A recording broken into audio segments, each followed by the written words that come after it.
والتفت الساق بالساق إلى ربك يومئذ المساق.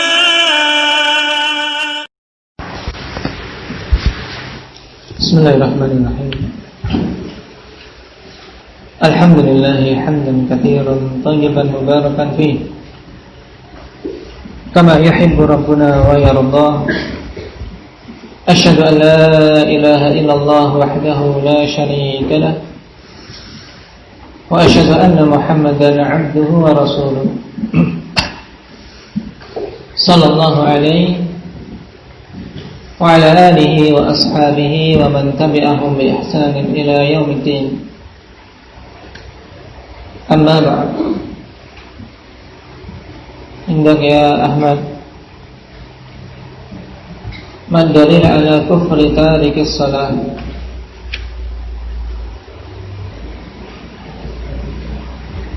Ada Jabir?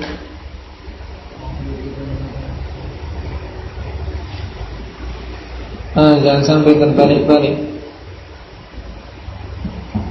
Ada dua hadis dalam masalah ini yang dekat lafadznya, hadis Buraidah dan hadis Jabir bin Abdullah.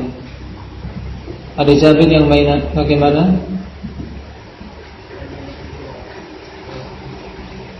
Bainal rajuli wa bainal kufri tarkus shalah. Nah. Kemudian hadis Buraidah Ubay. Nam al-ahdu alladhi bainana wa bainahum as-salah faman tarakaha faqad kafar. Juga dinukilkan bahwasanya ini pemahaman para sahabat. Indah ya Umar.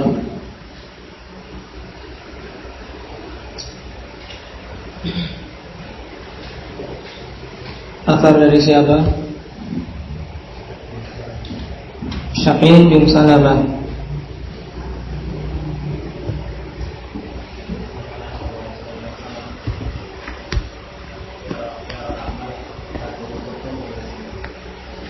Baik. Maka ashabu Muhammad sallallahu alaihi wasallam yarawna syai'an min al-a'mali tarkuhu kufrun illa shalah. Tidaklah para sahabat Nabi sallallahu alaihi wasallam memandang suatu perkara dari amalan-amalan di dalam Islam yang meninggalkannya hukumnya kafir kecuali salat. Ini menunjukkan tentang bahayanya seseorang muslim meninggalkan salat. Bahkan itu pembeda antara muslim dan kafir. Makanya Nabi SAW mengatakan siapa saja yang meninggalkan salat maka dia kafir. Salat yang merupakan amalan pertama kali dihisab, kita dimintai pertanggungjawaban kelak di sisi Allah Subhanahu wa taala. Maka diperhatikan dan dipersiapkan akan bulan. Telah datang asar dari para salaf banyak untuk seseorang mengambil apa? Uhbatas salat, mengambil persiapan untuk salat. Nah, sebagaimana perkataan yang masyhur dari Imam Malik rahimahullahu taala, man lam ya'khudh ukhbatas salati qabla waqtiha lam yakun waqraha. Siapa saja yang tidak mengambil persiapan untuk salat sebelum waktunya, sebelum masuk waktu dia sudah siap-siap. Nah, kalau seorang belum seperti ini berarti belum termasuk yang memuliakan, mengagungkan salat. Makanya kalau kita perhatikan para salaf mereka sudah siap-siap. Nah, siap-siap sebelum masuk waktu salat sehingga rindu untuk segera azan, rindu untuk segera menunaikan salat. Bukan kebalikannya, kok merasa kecepatan, kok cepat sekali salatnya ditegakkan, kok cepat sekali azannya. Ini beda sudah. Di hati manusia sudah beda. Baik. Dan ini yang harus terus-menerus kita perbaiki. Kita masuk pada pembahasan berikutnya. Qala al-Imam Ahmad rahimahullahu ta'ala, wa khairu hadhihi al-ummati ba'da nabiyha Abu Bakr as-Siddiq radhiyallahu anhu, thumma Umar bin Khattab, thumma Uthman bin Affan. نقدم هؤلاء الثلاثة كما قدمهم أصحاب رسول الله صلى الله عليه وسلم لم يختلفوا في ذلك. Sebaik-baik umat ini setelah nabinya adalah Abu Bakar As-Siddiq radhiyallahu anhu. Pada poin ini Imam Ahmad rahimahullah ta'ala ingin menjelaskan kepada kita tentang keyakinan ahli sunnati wal jamaah berhubungan dengan para sahabat. Bahwasanya kita berkeyakinan bahwasanya para sahabat adalah sebaik-baik generasi. Sebagaimana Nabi SAW katakan, khairun nasi qarni thumma alladhina yalunahum thumma alladhina yalunahum. Sebaik-baik generasi adalah generasiku, yaitu generasi para sahabat, generasi yang hidup bersama Rasul sallallahu alaihi wasallam, yang langsung menekuk ilmu dari Rasul sallallahu alaihi wasallam, langsung mendengar, langsung melihat, seandainya keliru langsung ditegur, sehingga mereka betul-betul melihat bagaimana pengamalan Al-Quran dari Rasul sallallahu alaihi wasallam dan bagaimana pengamalan Islam yang benar. Nah, karena itulah aneh kalau seseorang ingin mendapatkan Islam yang benar kemudian menjauh dari bimbingan para sahabat. Ingin betul-betul beragama yang baik, ingin betul-betul berislam yang benar, yang mendekat kepada mereka-mereka yang langsung mendapatkan bimbingan dari Nabi SAW. Mereka sebaik-baik umat, sebagaimana dalam hadis tadi. Hadisnya adalah khairun nasi qarni, indah ya Ubay, yang lainnya, indah Ibnu. Nah, sejak dulu dari pondok ke pondok, saya tidak nyantol hadis ini. Indah ya Aba Mujahid, ingat? Anas bin Malik ya ikhwan. Yang lain.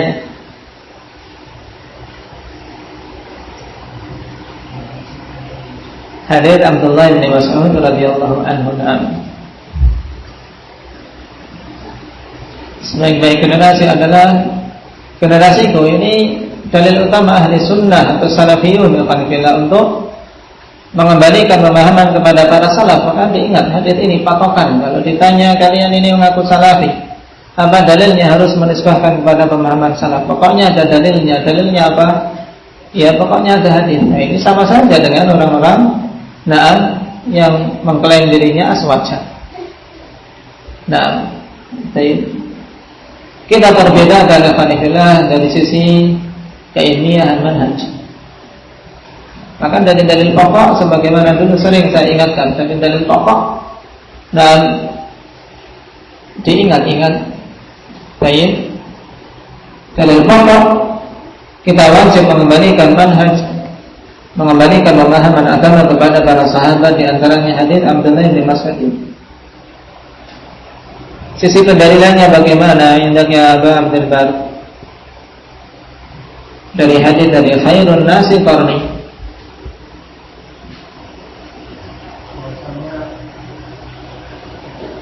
Ketika kita ingin beramal, maka hendaknya beramal seperti generasi terbaik, karena mereka mengetahui terkait tentang perkataan Nabi dan apa yang semua perintahkan Nabi.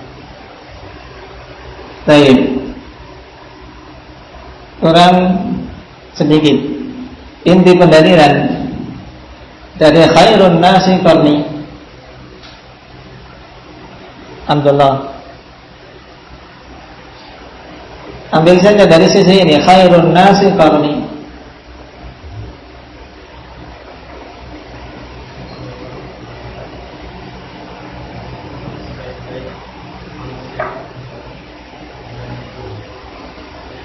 Terus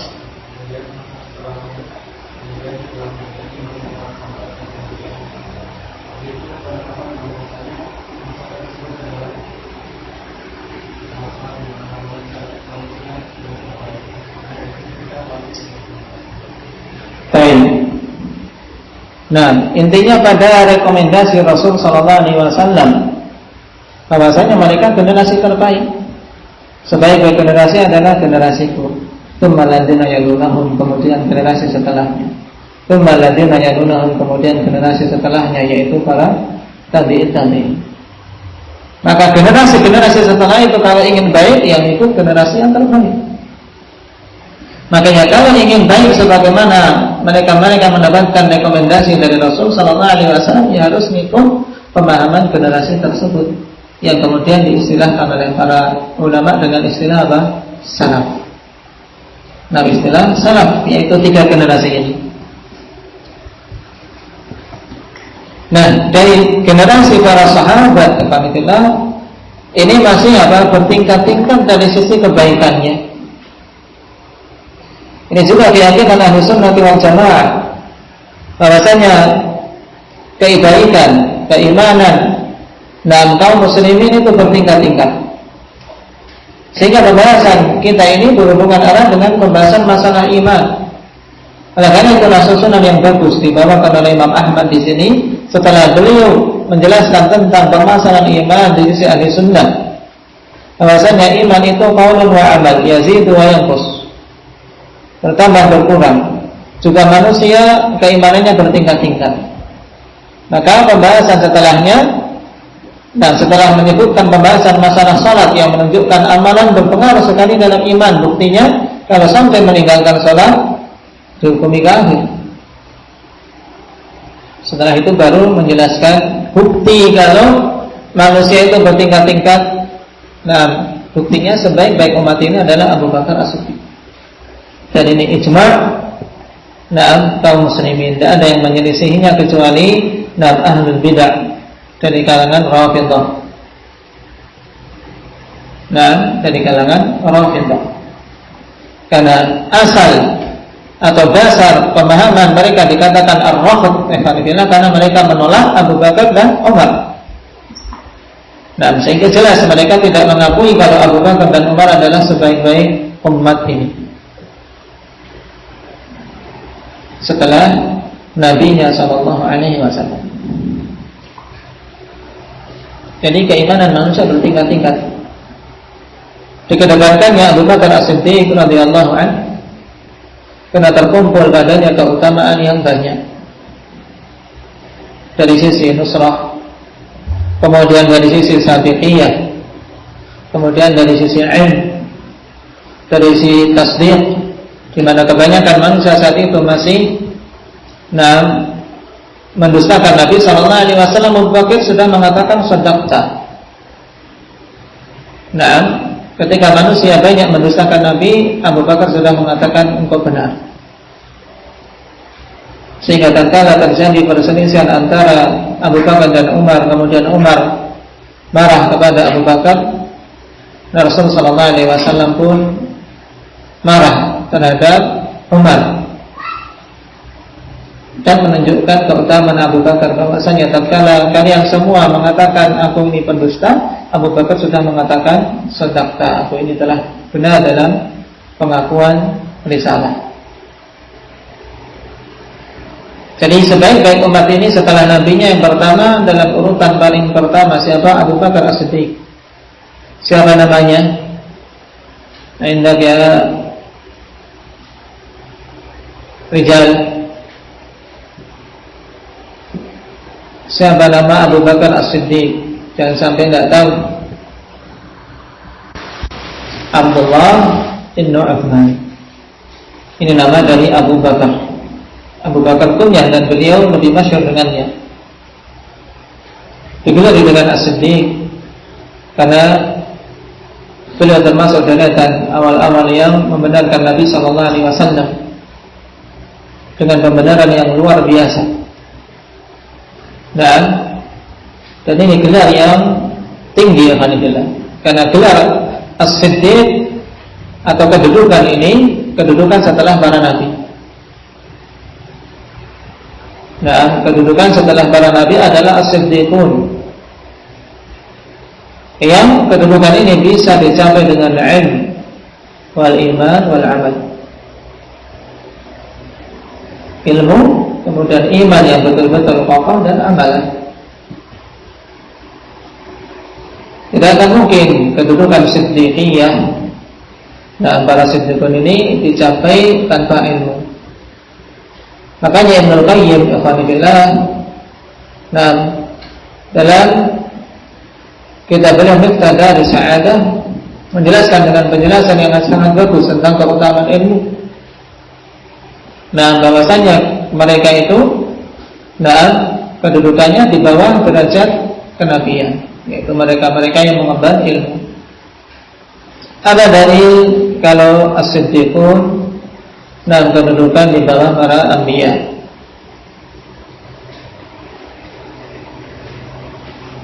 Nah, Abu Umar,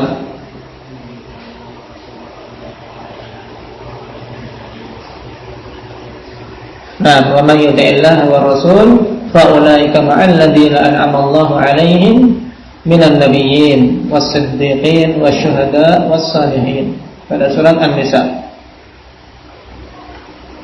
Siapa saja mentaati Allah dan Rasulnya, maka mereka itu bersama dengan orang-orang yang Allah beri nikmat dari kalangan para nabi, kemudian para siddiqin, kemudian para syuhada, dan orang-orang saleh. Keutamaan Abu Bakar sangat banyak. Alhamdulillah, dulu telah kita lewati secara panjang lebar dalam kitab apa?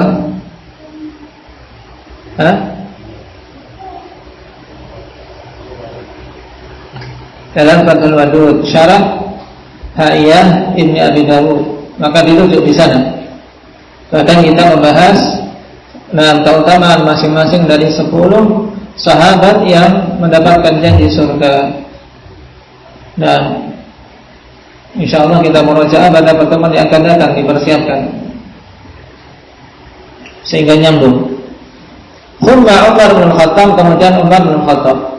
Ini urutan yang kedua. Walaupun beliau ikhwanillah dari sisi masuknya Islam termasuk sahabat yang pertengahan, dalam artian bukan deretan awal-awal yang masuk Islam. Bahkan di awal-awal Islam termasuk yang memusuhi dengan permusuhan sangat keras.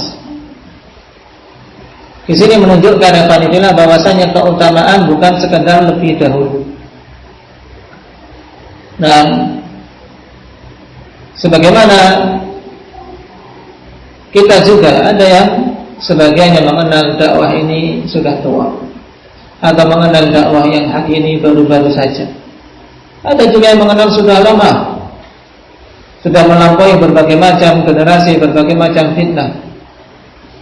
Cuman keutamaan alhamdulillah bukan dari sisi awaliyah saja. Walaupun awal khair. Cuma terkadang orang yang datang belakangan bisa memiliki keutamaan lebih. Nah, di antaranya dengan ilmu.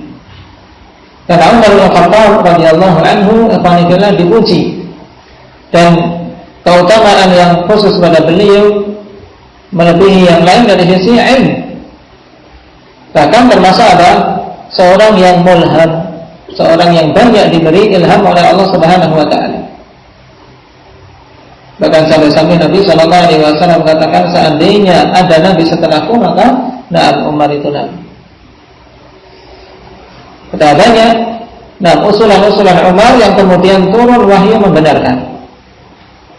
Ini menunjukkan keutamaan beliau dari sisi ilmu. Dan juga sebagaimana disebutkan Imam Bukhari rahimahullah ta'ala, bahwasanya Umar bermimpi memakai pakaian tapi isbal, memakai pakaian isbal. Dan boleh tidak ini? Endangnya kalau boleh saja dalam mimpi. Dalam mimpi boleh saja kalian pakai isbal. Bahkan itu keutamaan. Kalau mimpi kalau dia berpakaian alhamdulillah, dilihat seseorang dalam mimpi kok isbal, pakaiannya panjang, ini menunjukkan ilmu. Menunjukkan ilmu. Ditakwilkan oleh Rasul sallallahu alaihi wasallam bahwasanya itu ilmu.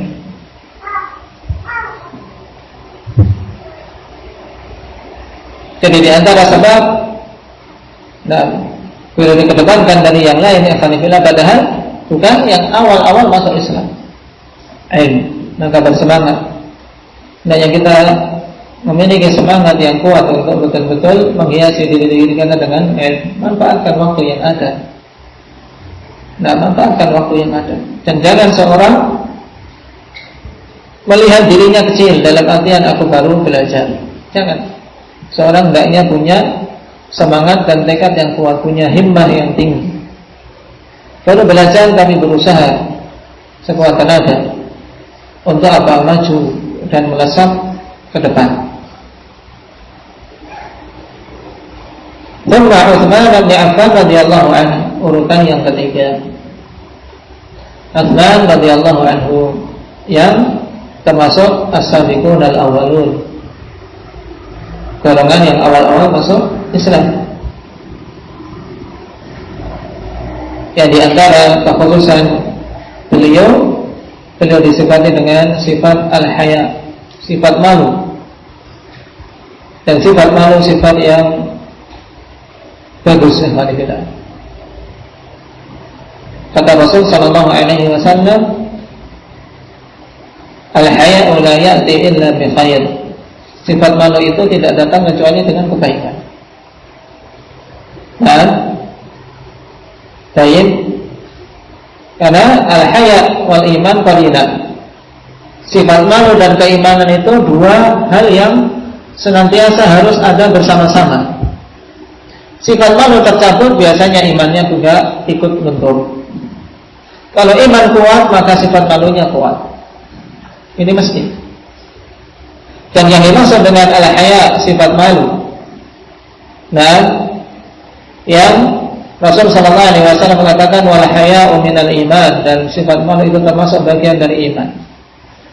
Bahkan tidak ada iman yang benar kalau tidak punya sifat malu. Kenapa ya Fanidillah? Kalau tidak punya sifat malu, semua larangan Allah diterjang.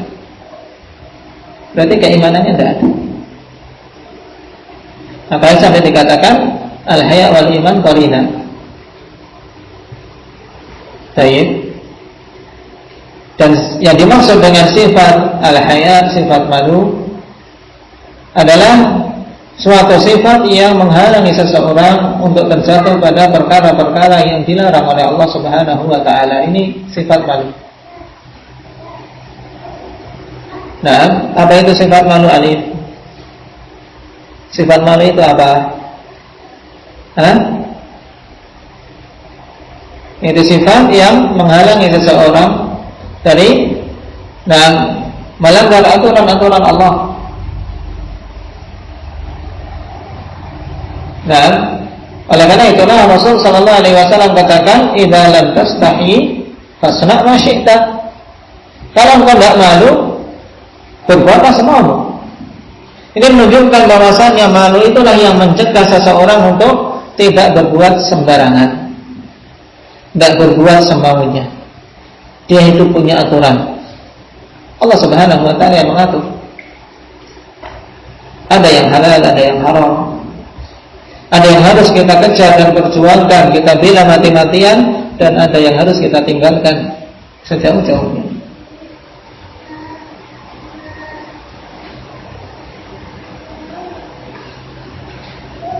Dari sini kita ketahui salahnya kebanyakan manusia, Pak Ibu. Nah, memukul rata. Nah, istilah malu ini. Apalagi dalam bahasa kita. Kalau dalam bahasa Arab saja terkadang penggunaannya keliru. Nah, la tastahi, jangan malu. Bahkan harus malu. Jangan malu. Kita harus malu. Taib. Dan yang namanya malu tadi yang mencegah dari perkara-perkara yang buruk. Berarti kalau mencegah dari perkara yang baik, ini malu atau bukan, Malikah? Namanya bukan malu. Nah, taib disuruh muhadharah misalnya, malu. Ini bukan malu namanya, tapi apa? Al-ajz. ketidakmampuan, kelemahan, ad-dha'f, lemah. Aku tidak mampu. Bukan aku malu. Kalau malu bagus.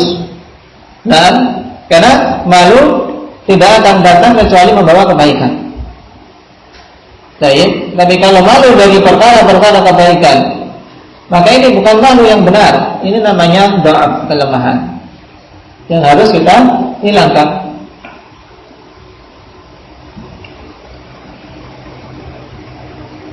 Qala muqaddim haula'i thalatha kama qaddamahum ashabu Rasulillah sallallahu alaihi wasallam.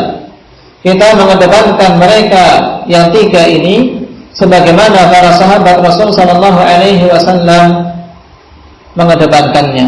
Lam yakhtalifu fi dzalik, mereka tidak berselisih dalam pada perkara ini sedikit pun. Nah, adapun dalam permasalahan keutamaan khalifillah, maka tidak ada perselisihan di kalangan para sahabat bahwasanya urut-urutannya Abu Bakar, tsumma Utsman, kemudian tsumma Ali yang keempat. Nah, yang menyelisihi, yang mengedepankan Abu Bakar, yang tidak mau menerima Abu Bakar dan Umar, siapa tadi? Rafidhah. Ini akidah mendasar dari orang-orang Rafidhah, sehingga mereka disebut sebagai Rafidhah karena menolak Abu Bakar dan Umar.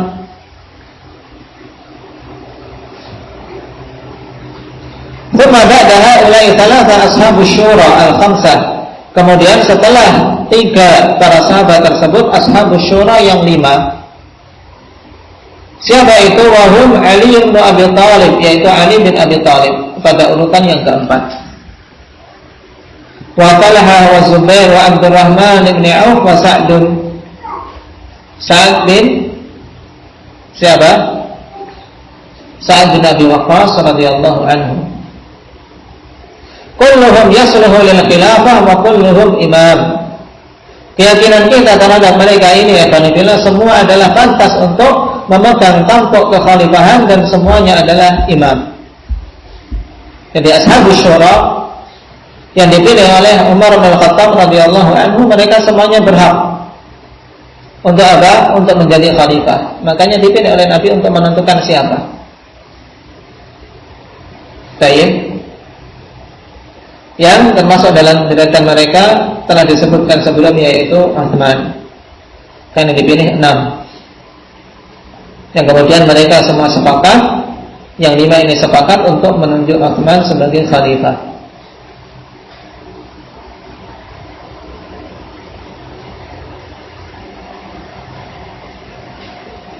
Sehingga dari sini kita yakini memang urut-urutan hak untuk khalifah sebagaimana urut-urutan keutamaan mereka. Abu Bakar, kemudian Umar, kemudian Utsman, kemudian Ali. Ada khilaf di awal khalifah mana yang seharusnya menjadi khalifah, yang lebih utama untuk menjadi khalifah antara Utsman dan Ali. Ini terjadi khilafah di awal-awal, terjadi khilaf. Nah, perselisihan di kalangan para sahabat, kemudian setelah itu ijma' bahwasanya Utsman lebih berhak untuk menjadi khalifah sebagaimana kita yakini. Baik. Wa nadhhabu bidzalika ila hadits Ibnu Umar radhiyallahu anhuma. Dan kita pergi dalam artian kita berdalil, berpendapat pada perkara tersebut. Jadi di sini nadhhabu, jadi madhab. Berarti kita berpendapat pada masalah ini dengan hadis Umar bin Umar. Kunna na'uddu wa Rasulullah sallallahu alaihi wasallam hayyun wa ashabuhu mutawatirun. Abu Bakrin, thumma Umar, thumma Utsman, thumma nasqut. Insyaallah nasqut ila huna. Kita lanjutkan pada pertemuan yang akan datang. Subhanakallah wa bihamdika asyhadu an la ilaha illa anta